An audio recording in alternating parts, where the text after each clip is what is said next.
I'd say more just I'm not sure how to really explain it. It's not like Dan Campbell lost the locker room, but like something felt different.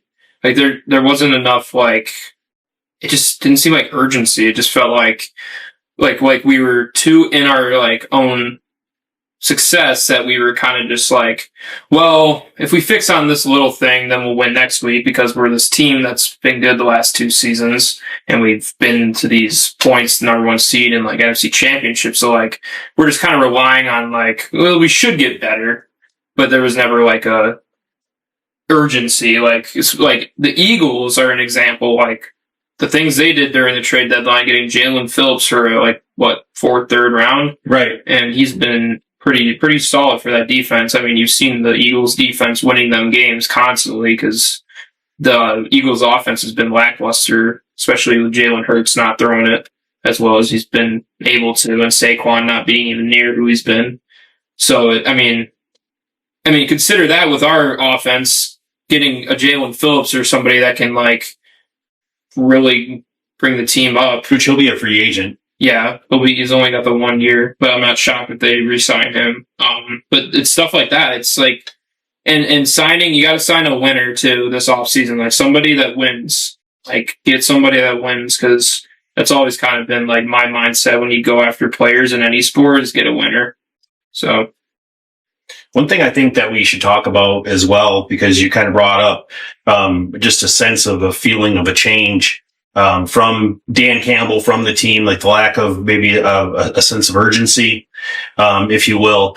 I think a lot of people have talked about, do they miss Ben Johnson? Is Ben Johnson not getting enough credit for what he did when he was in Detroit? Do they miss Aaron Glenn, this or that? I think the only thing that they might have missed was that extra bit of chemistry of I don't know what you call it, just how they fit in the scheme of things and how special that group was together, because they'll be remembered as right now, that'll be the greatest group of Lions history. Mm-hmm. I mean, the 15-2 season, I never thought I would ever see something like that. And we got that just 2 years ago.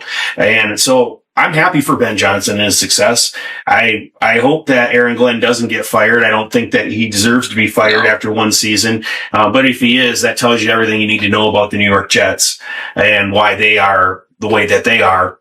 But I think that that's probably the biggest thing. Maybe that might be part of it. It's just when you change things, when things change, like in a home, like Brendan, when you moved away from home, the dynamic in the house changed.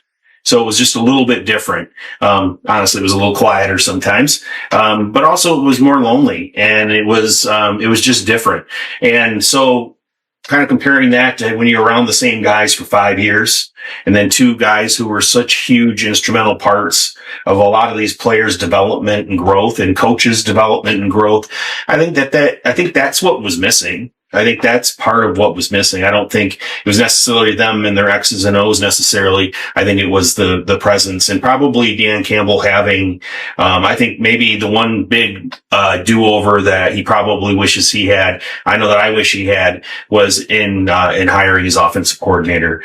Because it's pretty clear to me when you listen to Johnny Morton speak and when he addresses the media, he might be a great guy. I don't know him personally at all, but he just does not seem like a fit for the Lions. Yeah, he's more of like seems like a Bill Belichick kind of coordinator who's just like he seems like Matt Patricia. Like Matt Patricia was a little more like upscaley, but yeah, like kind of that feeling, which is not great because Matt Patricia was not even close to great when he was here, and the energy we need right now is young and lively and slinging it around kind of guy. Like, mm-hmm. Like Kelvin Shepard's a great example. He's been amazing this year, in my opinion. I think the secondary injuries are what. Yeah, and like